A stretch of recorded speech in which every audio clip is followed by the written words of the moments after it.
En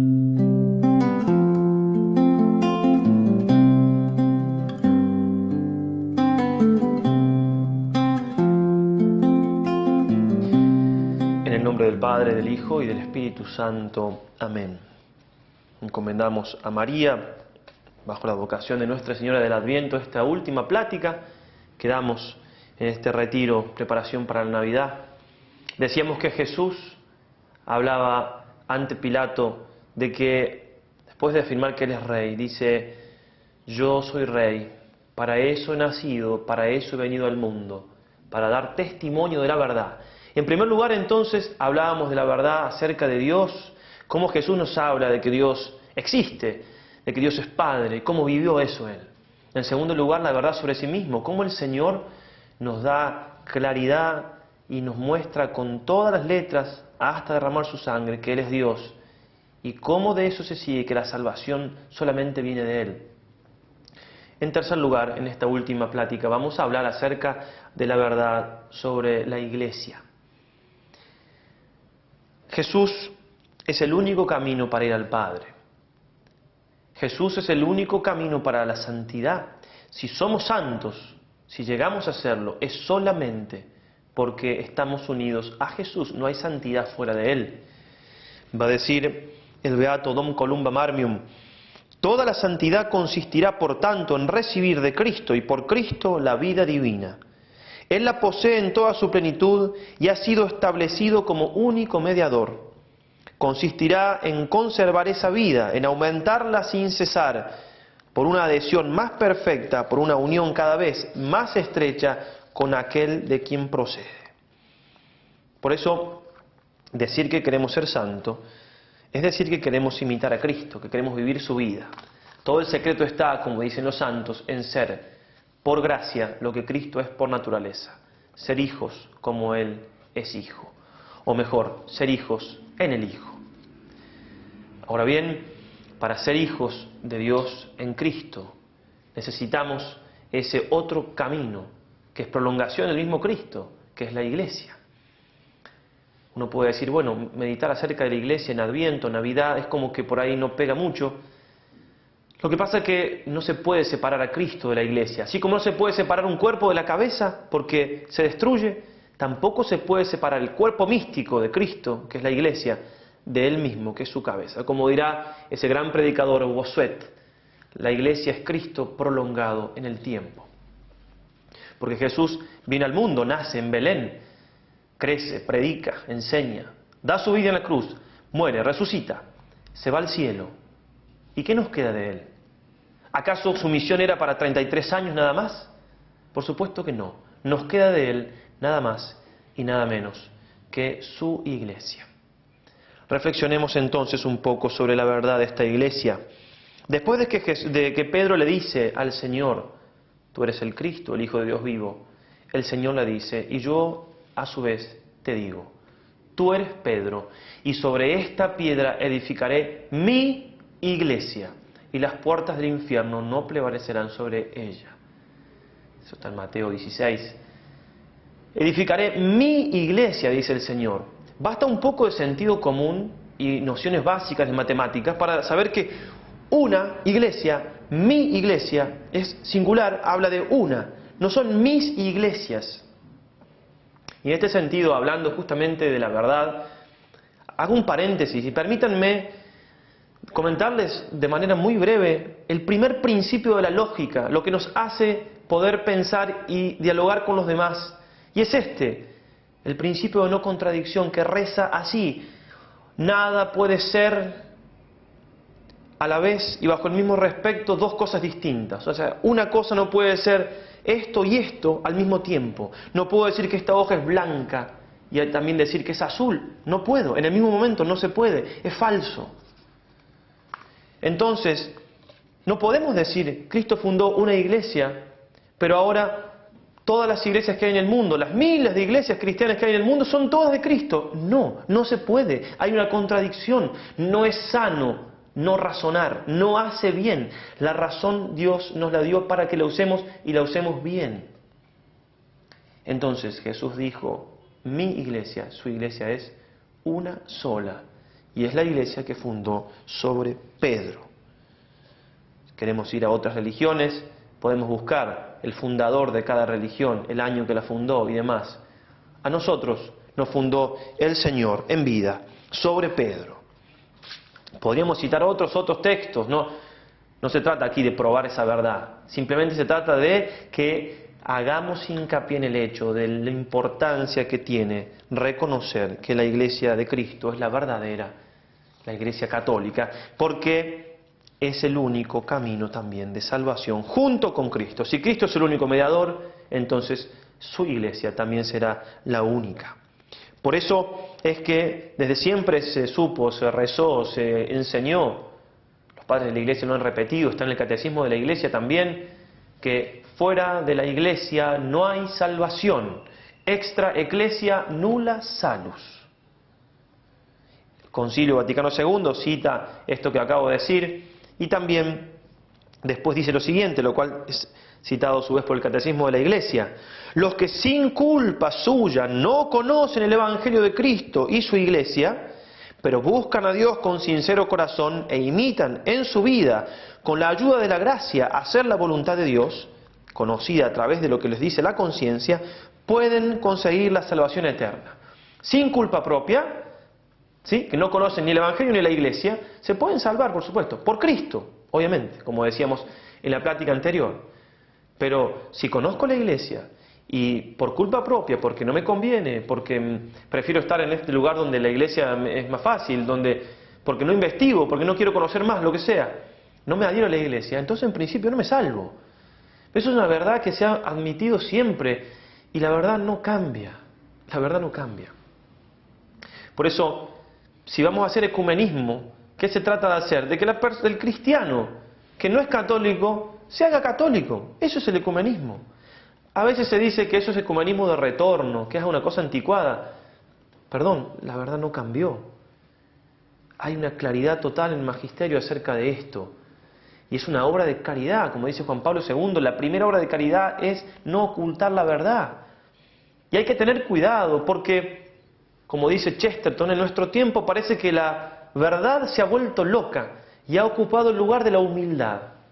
Entonces, parecería que es más humilde decir, no, realmente, claro, todas las iglesias son iguales. La verdad que yo conozco de la Iglesia Católica es igual que todas las otras, porque... No, eso es falso, perdón, eso es herejía. No, puedo tener una gran humildad como los santos y puedo tener la claridad de que estoy en la iglesia que fundó Cristo. No tiene nada de malo eso. Y es algo que tenemos que defender y que tenemos que propagar. El fundamento de la misión, a la cual el Papa Francisco tanto nos insiste, misionamos porque tenemos fe de que la Iglesia Católica es la verdadera. Decía así el Papa Pío XI en la encíclica Mortalius Animus: podrá parecer que dichos pancristianos, o sea, quienes quieren unir todas las iglesias cristianas como si fueran lo mismo, tan atentos entonces a unir las iglesias, persiguen el fin nobilísimo de fomentar la caridad entre todos los cristianos. Pero, ¿cómo es posible que la caridad redunde en daño de la fe? Nadie ciertamente ignora que San Juan, el apóstol mismo de la caridad, el cual en su Evangelio parece descubrirnos los secretos del corazón santísimo de Jesucristo, y que solía inculcar continuamente a sus discípulos el nuevo precepto, amaos unos a los otros, prohibió absolutamente todo trato y comunicación con aquellos que no profesen íntegra y pura la doctrina de Jesucristo. Dice así en su carta, la segunda carta: si alguno viene a vosotros y no trae esta doctrina, no le recibáis en casa y ni siquiera le saludéis. Siendo pues, sigue el Papa, la fe íntegra y sincera como fundamento y raíz de la caridad, necesario es que los discípulos de Cristo estén unidos principalmente con el vínculo de la unidad de la fe. Por eso, a la par de tener una caridad exquisita, y si hace falta dar la vida por quien no comparte nuestra fe, nuestra iglesia, no tengo que dejar de tener las cosas claras. Y si no las tengo, tengo que aclarármelas, porque la plenitud de la verdad está en la iglesia que fundó Jesús, en la iglesia católica.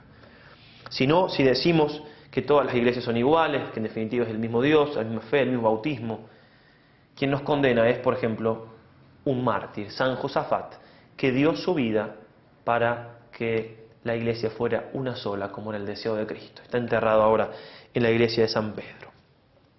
Tomar conciencia entonces de esta verdad de la iglesia una, santa, católica y apostólica, de nuestra iglesia católica, tiene que ser algo realmente que esté dentro de nuestro plan de formación, dentro de nuestros intereses espirituales, y más en un tiempo de crisis, en un tiempo difícil.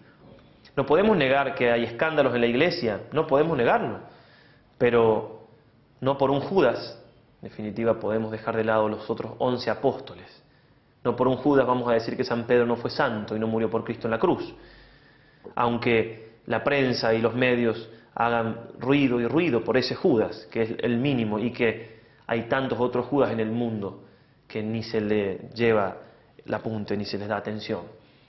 Hay que distinguir, la iglesia es santa, es divina, y también es pecadora y es humana. Pero una cosa no quita la otra.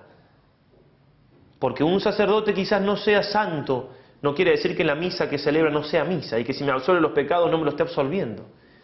Por supuesto es duro lo que nos toca vivir, y cada uno tendrá que hacer un examen particular, un examen personal, principalmente nosotros, los ministros. Pero no hay que confundir las cosas, y hay que seguir amando a la iglesia. Hay que seguir amando a nuestra madre, la iglesia, fundada por el Señor y que brota de su costado, porque como decíamos, no podemos separar el amor de Cristo del amor de la iglesia, porque son una sola cosa. San Agustín decía lo siguiente: en el mismo grado en que uno ama a la iglesia, en el mismo grado posee uno el Espíritu Santo.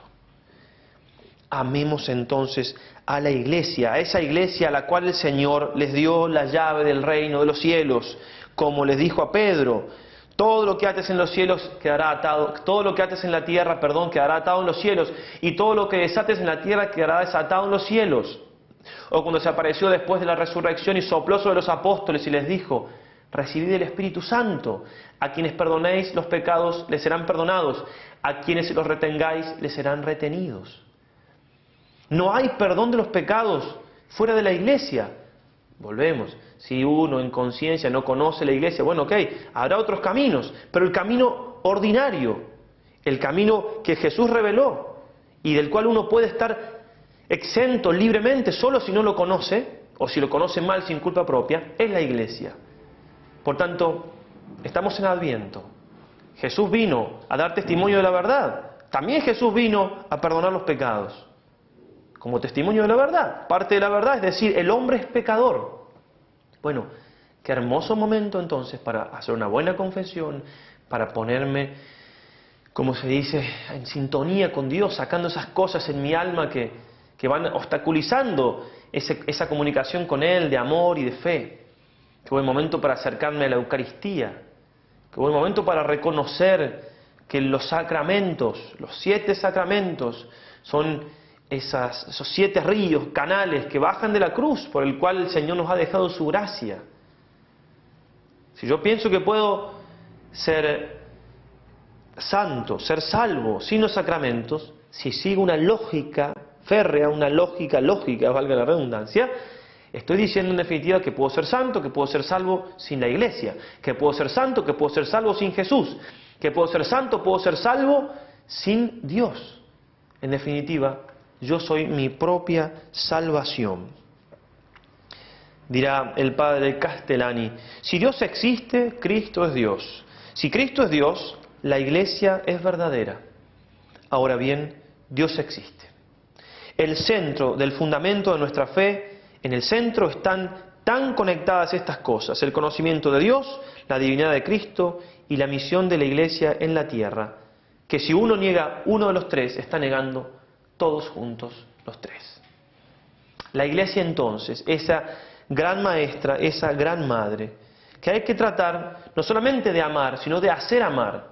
Y no solamente en el plano particular, individual, en mi vida personal, que realmente ya es muy importante. Pasa que si uno ama de verdad algo, es muy difícil dejarlo adentro. Si uno tiene una gran alegría, es muy difícil no comunicarlo a los demás. El bien es difusivo de sí. Si amo de verdad a la iglesia, voy a querer que la iglesia también sea conocida y sea amada. Y cuánto más cuando es golpeada una y otra vez, como en nuestros tiempos. Saldré a defenderla, saldré a hacerla conocer, no tendré vergüenza de decirme católico. Esa vergüenza que no solamente tuvieron lejísimos los mártires, sino que a su vez hicieron todo lo contrario, hasta dieron su vida por esa verdad. Dice así Dostoyevsky en ese libro Los hermanos Karamazov, hablando de la Iglesia: quedé sorprendido ante la afirmación de ese sacerdote de que la Iglesia no es un reino de este mundo. Y reflexiona así: si no fuera de este mundo, no podría existir en la tierra.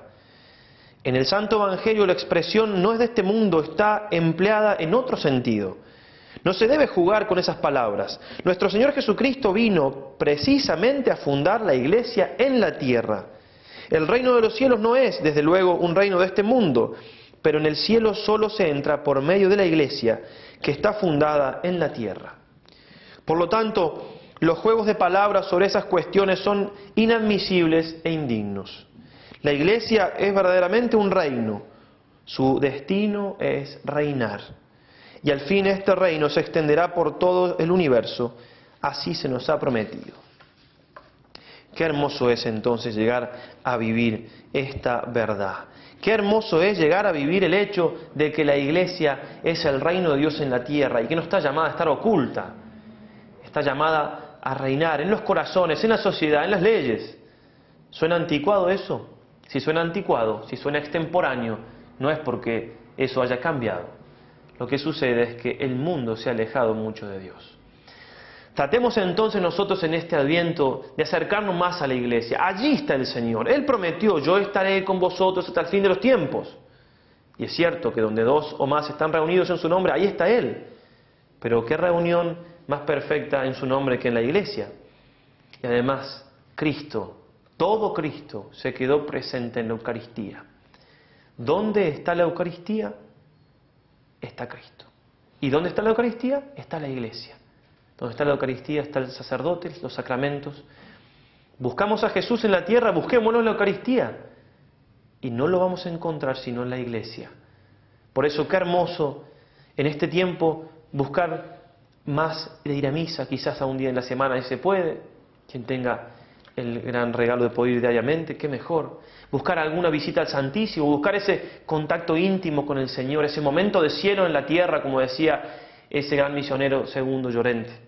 Lograr entonces redescubrir la grandeza de que Dios se ha quedado oculto bajo las apariencias de pan y que esa verdad me la ofrece, me la profesa, me la entrega ese gran sacramento, la Iglesia, diariamente. No encontraremos a Jesús nunca separado de María. San Luis María Guignon de Montfort dice: es más fácil separar la luz del sol, el calor del fuego, o separar todos los santos y ángeles de Dios, que separar a María de Jesús. Por eso, encontremos a María, nuestra Madre, nuestra Reina. Encontremos a la Santísima Virgen y encontraremos también junto a ella, de la mejor manera, a Jesús. Que ella nos alcance muchos frutos en este Adviento, en esta Navidad.